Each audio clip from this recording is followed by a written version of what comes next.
The massive Imperial starship hung in Earth's orbit like a dark cloud blocking the sun. Its metallic surface gleamed with an otherworldly sheen, covered in markings and symbols no human had ever seen before. The ship was bigger than anything humanity had ever built, stretching nearly 5 miles from end to end. Admiral James Walker stood at the United Earth Defense Command Center, his weathered face illuminated by the countless screens showing the alien vessel. Next to him, General Robert Thompson kept his hands clasped behind his back, watching the situation unfold with careful eyes.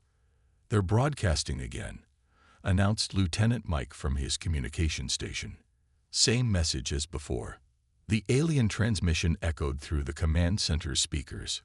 "We are the Galactic Empire, rulers of 10,000 worlds. Your planet has been discovered within our expansion zone. You will surrender your sovereignty and join our empire as a protectorate state. Resistance is unnecessary. You have 6 hours to comply." Admiral Walker exchanged looks with General Thompson. Both men had fought in Earth's last major war, and both knew humanity's history better than most. They had been chosen for this moment precisely because they understood what was at stake. "Send them our response," Walker ordered. "Request a face-to-face meeting." 3 hours later, in the newly constructed First Contact Center in Geneva, Earth's leaders gathered to meet the Imperial representatives. The room fell silent as 3 tall, humanoid aliens entered. Their skin had a slight blue tint, and their eyes were larger than human ones, but otherwise, they looked surprisingly similar to humans. The lead alien introduced himself as High Commander Reed of the Imperial Expansion Fleet. His universal translator converted his speech into perfect English, though his mouth movements didn't match the words. "Your response to our demand was unexpected," Reed stated, looking at the assembled human leaders. "You requested a meeting instead of immediately accepting our generous offer. This is unusual." President Anna Williams, elected leader of the United Earth government, stepped forward. She was a short woman with gray hair and kind eyes, but her voice carried authority earned through decades of leadership. "High Commander Reed," she began, "we appreciate your empire's interest in Earth.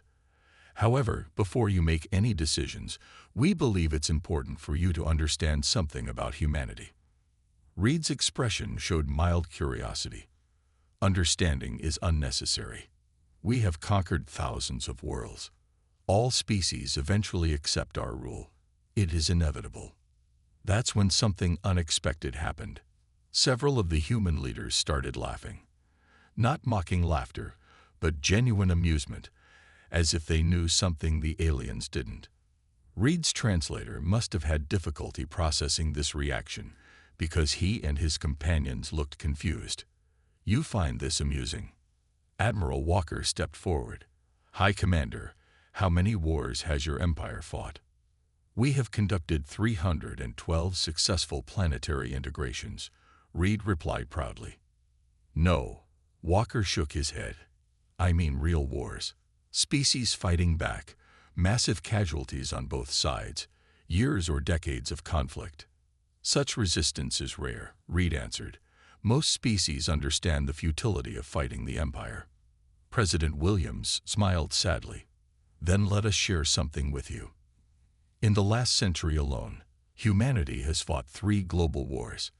Before that, we had 2 world wars that killed millions. Our entire history is filled with conflict. We've fought over land, resources, beliefs, and sometimes simply because we disagreed." She gestured to a large screen on the wall, which began showing images from Earth's military history. "Every time we fight, we learn. We adapt. We develop new weapons, new strategies. War has been humanity's most terrible teacher, but we have learned its lessons well." The alien representatives watched the display of humanity's conflicts with growing unease.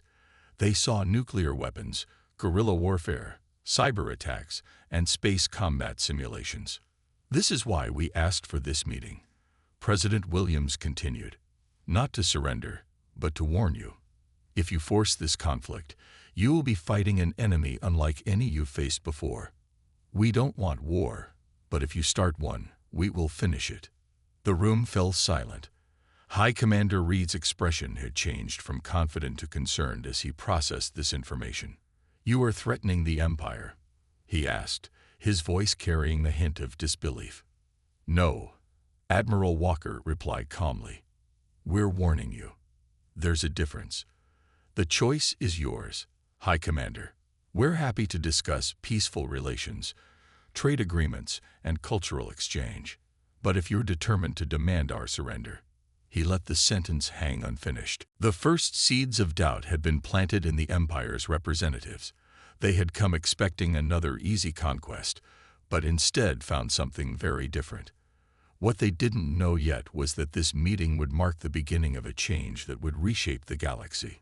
3 days after the initial meeting, the Imperial Command sent their senior military advisor, Commander Jack, to Earth for a detailed assessment. They couldn't believe that a single planet could pose any real threat to their vast empire. The meeting took place in an underground military facility near Moscow. This time, Earth's military leaders had prepared something special for their visitors. "You claim to be warriors," Commander Jack said, his translator making his tone sound almost bored. "Yet we see no evidence of the advanced weapons you claim to possess. Our scans show primitive spacecraft and basic orbital defenses." Admiral Walker smiled.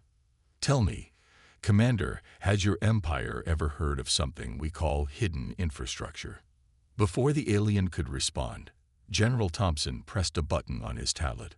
The massive screen behind them lit up with live feeds from various locations around Earth.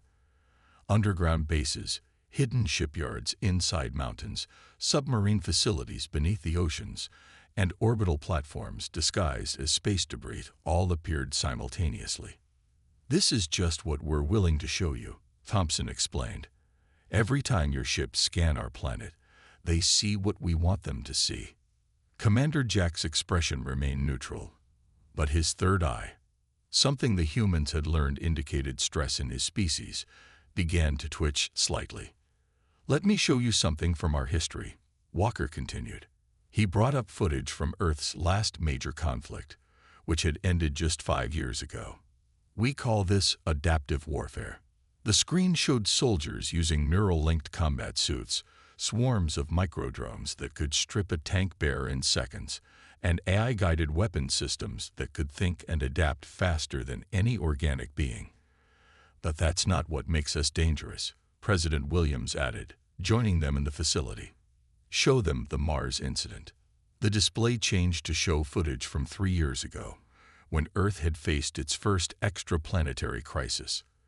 A research station on Mars had gone rogue, threatening to crash a hijacked asteroid into Earth. The response had been swift and decisive. "We developed, built, and deployed a completely new class of ships and weapons in just 2 months," Thompson explained. "When we need to, we can reinvent our entire way of fighting faster than most species can build a single new weapon." Commander Jack finally spoke up. "Impressive for a primitive species. But you haven't seen the full might of the Empire." "Actually, we have," Walker replied. He pulled up detailed schematics of Imperial warships. "Your ships are impressive, but they all follow the same basic designs you've used for the last 1,000 years. You've stopped innovating because you haven't needed to. That's your weakness." The alien commander's third eye was now twitching rapidly. "How did you get these?" "We had 6 of our best hackers work on your systems during a first contact meeting," Thompson said matter-of-factly. "Your cybersecurity is outdated." President Williams stepped forward. "We're showing you this because we want to avoid conflict. Your empire has brought stability to many worlds, and we respect that. But humanity will not be conquered." "To demonstrate our point," Walker added, "we've prepared a small demonstration." On the screen, a live feed showed a distant point in space. Near Jupiter, a small, unmanned Earth vessel appeared, seemingly from nowhere. It fired a single shot at an asteroid, using a weapon the Imperial scans hadn't detected. The asteroid, nearly a mile wide, simply disappeared. "That," Thompson explained, "was our smallest weapon. We call it the Void Maker. Imagine what our larger ones can do." Commander Jack stood silent for a long moment. When he spoke, his voice had lost its condescending tone. "You understand that I must report all of this to the Imperial Command." "Of course," President Williams nodded. "Tell them exactly what you've seen. Tell them that Earth extends its hand in friendship, but that hand is wearing a gauntlet. The choice between peace and war is theirs, but they should choose very carefully." As the alien commander prepared to leave, Admiral Walker handed him a small data crystal. "This contains footage of every major war humanity has fought in the last century. Study it carefully. It's better to learn from our history than to repeat it." The warning had been delivered. Now the galaxy held its breath, waiting to see how the mighty empire would respond to a species that didn't fear its power, a species that had turned war into an art form and peace into a choice. The Imperial High Command made their first critical error exactly 2 weeks after receiving Commander Jack's report. They dismissed it as exaggeration and propaganda. After all, how could a single planet possibly resist the might of an empire that spanned thousands of worlds? High Admiral Bill, commander of the Empire's Third Fleet, approached Earth with 300 warships. In the Empire's history, no species had ever survived an assault of this magnitude. The massive fleet emerged from hyperspace in perfect formation, their golden hulls gleaming in the light of Earth's sun. "Send the message," Bill ordered from his flagship's command center. The transmission reached Earth's Defense Command within seconds. "This is your final warning. Surrender now, or we will demonstrate the true power of the Empire." In the Earth Defense Command Center, Admiral Walker watched the Imperial fleet's formation with an almost pitying expression. "They really didn't listen, did they?" He muttered to General Thompson. "Their formation is exactly like the tactical simulations we extracted from their database," Thompson replied. "They haven't changed their battle strategies in over 5 centuries. Walker picked up the command mic. "All stations, implement Protocol Omega. I repeat, Protocol Omega is now active."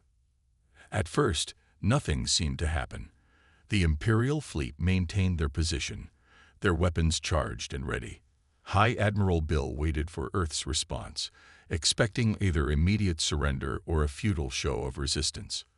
What happened next would be recorded in both human and Imperial history books. The space around the Imperial fleet suddenly lit up with thousands of small energy signatures. The Empire's sensors hadn't detected them before because they weren't looking for something so small. Swarms of microsatellites, each barely larger than a human hand, had been waiting in hibernation mode. "Sir," one of Bill's officers shouted, "unknown energy readings surrounding our fleet." Before the Empire could react, the microsatellites activated their quantum disruption fields. The carefully coordinated formation of Imperial ships suddenly found their communication systems scrambled, their weapons unable to lock onto targets, and their shields fluctuating wildly. "Impossible," Bill roared. "They're using technology we've never seen before." That's when Earth's actual defense fleet revealed itself. Unlike the Empire's massive warships, Earth's vessels were smaller, faster, and designed for asymmetrical warfare. They seemed to appear from nowhere, their stealth systems making them invisible until the moment they struck. "All units, execute attack pattern Delta," Walker commanded calmly. Earth's ships moved like a swarm of angry wasps, striking at the confused Imperial fleet from multiple angles. Their weapons weren't as powerful as the Empire's, but they didn't need to be. They targeted specific weaknesses that human hackers had identified in the Imperial ship designs. "They're inside our formation," Bill's tactical officer screamed. "They're not following any known combat doctrine." The Empire's ships tried to respond, but their rigid battle formations worked against them. When they fired their powerful weapons, the human ships simply weren't where they were supposed to be. Earth's fleet moved in seemingly random patterns that made no sense to Imperial tactical computers. In the chaos, Bill watched in horror as his ships began falling one by one. The humans weren't trying to destroy them. They were disabling them with surgical precision. Engineering sections were targeted, Weapon systems were knocked offline, and propulsion systems were neutralized. "Send the signal to retreat," Bill ordered, but it was too late. The micro-satellite swarm had created a localized disruption field that prevented the Imperial ships from entering hyperspace. Within 2 hours, the mighty Third Fleet of the Galactic Empire had been reduced to a collection of drifting hulks. Not a single human ship had been destroyed, though several had taken damage. Admiral Walker opened a channel to High Admiral Bill's crippled flagship. "This was just a small demonstration," he said calmly. "We disabled your ships without destroying them because we still hope for peace. Your crews will be safe. We're dispatching rescue ships now. Consider this a practical demonstration of what we tried to warn you about." As rescue operations began, the Empire faced an unprecedented situation. 1/10 of their total military force had been neutralized in a single battle, without a single confirmed kill by Imperial forces. Worse still, they had lost to tactics and technology they didn't even understand. In the Imperial capital, the first whispers of doubt began to spread. Perhaps they should have heeded the warning. Perhaps for the first time in their long history, the Empire had finally met a species they couldn't simply conquer. And this was only the beginning. The Imperial Senate chamber buzzed with angry voices. News of the Third Fleet's defeat had spread across the Empire like wildfire. On the central platform, High Admiral Bill stood before the Imperial Council, trying to explain the inexplicable. "They used weapons we've never seen before," Bill reported, his voice still shaking from the memory. "Their ships moved in patterns that made no tactical sense, yet somehow they predicted our every move." Emperor Thomas, leader of 1,000 worlds, leaned forward on his throne. His face showed the first signs of genuine concern since the conflict began. "How did they defeat our best ships so easily?" Before Bill could answer, emergency alerts blared through the chamber. The massive display screens showed simultaneous attacks occurring across 6 different Imperial systems. Somehow, Earth had launched a coordinated offensive that bypassed all the Empire's early warning systems. "Impossible," someone shouted. "They don't have enough ships for multiple attacks." But they were wrong. The humans weren't using traditional fleets. Instead, small strike teams had infiltrated key Imperial facilities. They weren't trying to conquer. They were proving a point. On the mining world of Centauri Prime, Imperial guards watched helplessly as their automated defense systems turned against them. Human hackers had rewritten their control protocols in minutes. Around the fortress moon of Helios, Imperial sensor stations went dark one by one. When they came back online, their databanks had been wiped clean, replaced with a simple message: "We could have destroyed them instead." The most shocking attack came at the Imperial shipyards orbiting their capital world. A single human ship, smaller than a standard Imperial shuttle, appeared in the middle of their most secure facility. Instead of attacking, it broadcast technical specifications of their newest and most secret warship designs, proving they could reach anywhere in the Empire. Back in Earth's command center, Admiral Walker watched the operations unfold. "Send the message," he ordered. Across Imperial space, their communications networks began broadcasting a single transmission. "We tried to warn you. This is only a fraction of our capability. You've spent centuries conquering worlds that couldn't fight back. We're showing you what real warfare looks like. You have 24 hours to open diplomatic channels, or we demonstrate our full potential." The Imperial Council erupted into chaos. For the first time in their history, they faced an enemy that didn't play by their rules. Worse still, this enemy seemed to be toying with them, showing mercy when they could have caused devastating damage. "How are they doing this?" Emperor Thomas demanded. "Where are they getting their intelligence?" A junior analyst stepped forward nervously. "Your Majesty, we've discovered something disturbing. Remember those species we conquered centuries ago, the ones we use for manual labor? It seems they've been helping the humans, feeding them information about our defenses, our protocols, our weaknesses." The revelation hit like a thunderbolt.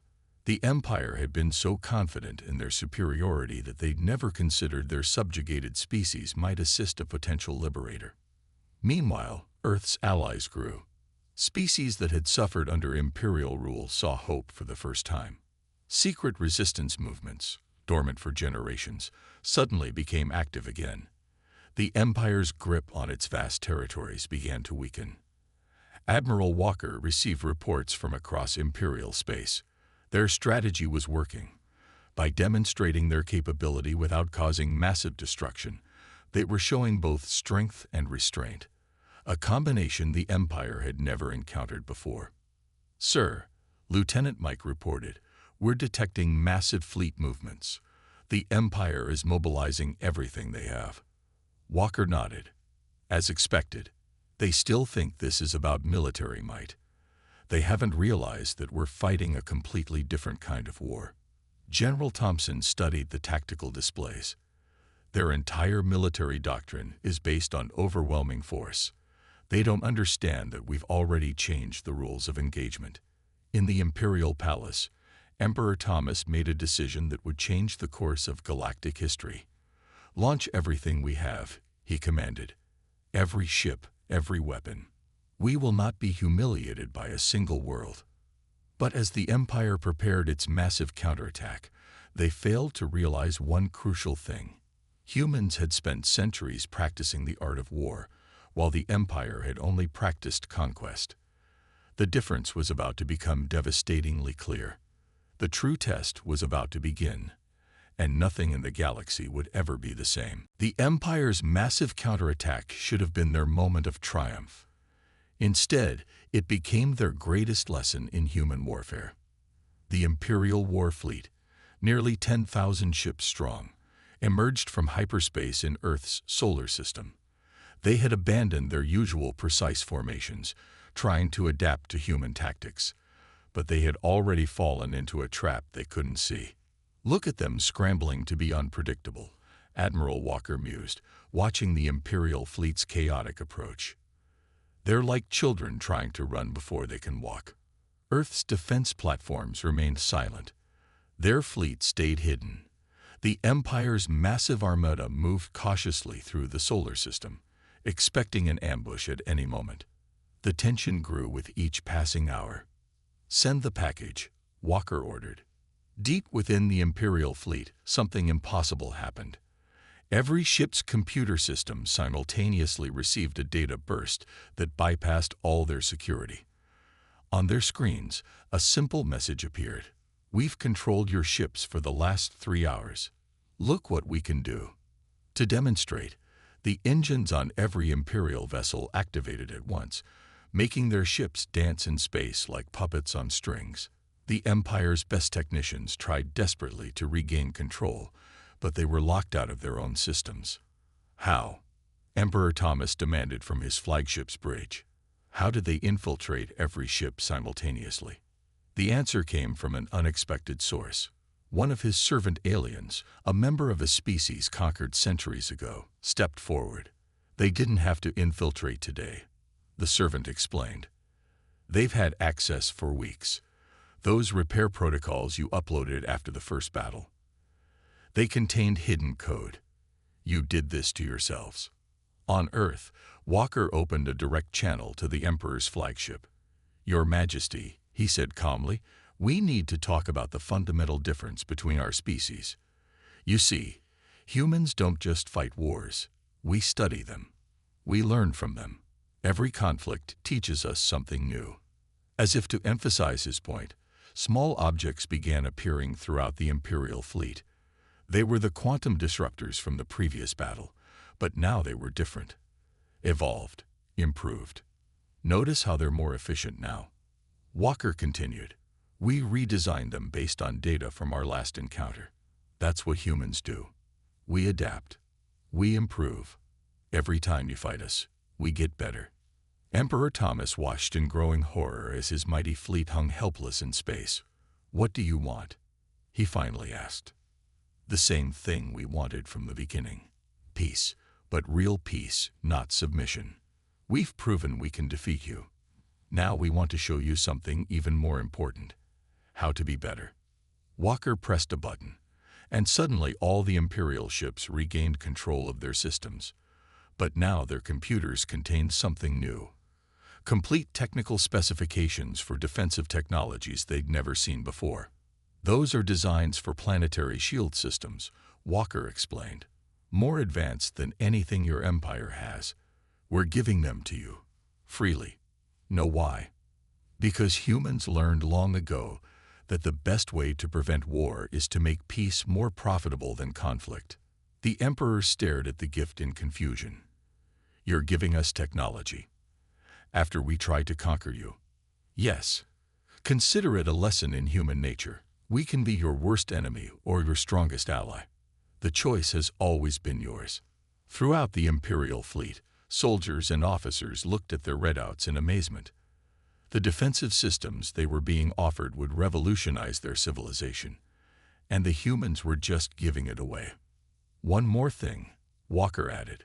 We've sent the same technology to every world in your empire, not just the core worlds. Every planet, including the ones you conquered. If you want peace with us, it starts with treating them better. In that moment, something fundamental changed in the galaxy. The Empire faced not just a military defeat, but a complete challenge to their way of thinking. They had expected either submission or destruction. Instead, they got a lesson in civilization. What happens now? The Emperor asked quietly. Now, Walker replied. Now we start talking about real peace, and if you're willing to learn, we have so much more to teach you. The Empire's greatest fleet hung motionless in space, but the real movement was happening in hearts and minds across the galaxy. The age of simple conquest was over. Something new was beginning. The Imperial Palace had never seen such chaos. 3 weeks after the failed counterattack against Earth, the Empire was tearing itself apart from within. The outer worlds are demanding independence, shouted one council member in the emergency session. They're using the defensive technology the humans gave them to fortify their positions. Emperor Thomas sat on his throne, looking older than he had ever appeared before. Around him, the Imperial Council had split into 2 distinct factions. The Reform Group wanted to accept human terms and reshape the Empire. The Traditionalists demanded one final, all-out assault on Earth using planet-killing weapons. We cannot accept defeat. Admiral Ross, leader of the Traditionalist faction, slammed his fist on the council table. We should gather our remaining forces and show these humans true Imperial power. With what ships? Asked General Mark of the Reform Group. Half our fleet is still being repaired from the last battle. And the other half? He paused, looking at the latest reports. The other half is refusing to attack Earth again. The chamber fell silent at this news. Imperial ships had never refused orders before. Meanwhile, on the Imperial core world of Nexus Prime, the first public protests in Empire history were taking place. Billions of citizens, both Imperial and conquered species, filled the streets. They carried signs with a new phrase they'd learned from Earth: no more wars. In Earth's Defense Command, Admiral Walker watched the Empire's internal crisis unfold. They're starting to understand, he said to General Thompson. Their entire society was built on conquest. Now they have to learn how to exist without it. The command center's main screen showed live feeds from across Imperial space. On dozens of worlds, former enemies were working together, using Earth's defensive technology to protect their homes. The Empire's iron grip was failing not through force, but through cooperation. Sir, Lieutenant Mike called out, we're receiving a priority transmission from the Imperial Palace. Emperor Thomas is requesting a private channel. Walker nodded. Moments later, the Emperor's tired face appeared on his screen. The once proud ruler looked like he had aged years in weeks. Admiral, Thomas began, my empire is falling apart. No, Walker corrected gently. It's changing. There's a difference. Half my military leaders want to launch a suicidal attack on Earth. The other half are proposing reforms that would end everything we've built over centuries. And my people, he paused, my people are questioning everything. That's what humans call growth, Walker replied. You built an empire on the assumption that strength only comes from conquest.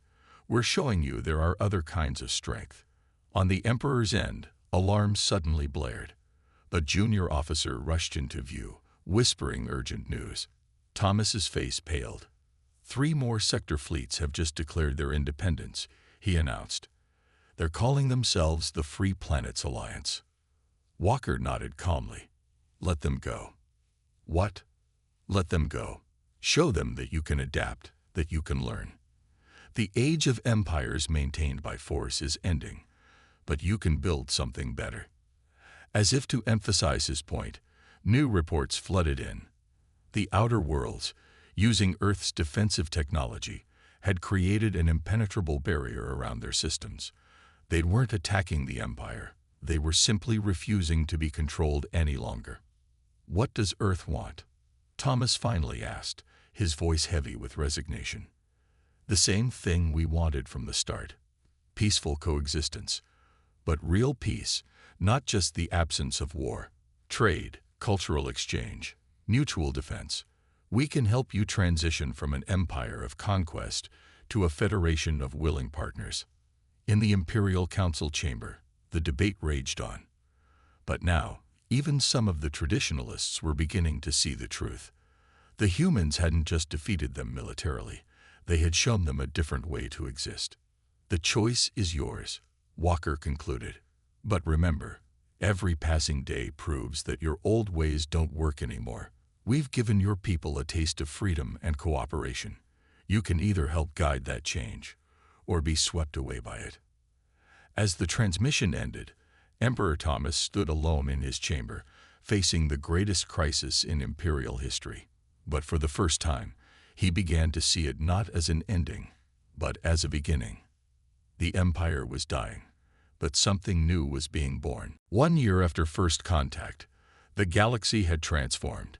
The massive Imperial Palace, once a symbol of absolute power, now hosted the first Galactic Cooperative Summit. Representatives from Earth sat alongside former Imperial worlds and newly independent systems. Emperor Thomas, now bearing the title of First Speaker, stood before the assembled delegates. His ornate military uniform had been replaced by simple diplomatic robes. A year ago, he began, "We thought we knew everything about power. We were wrong. The humans taught us that true strength lies not in conquest, but in cooperation."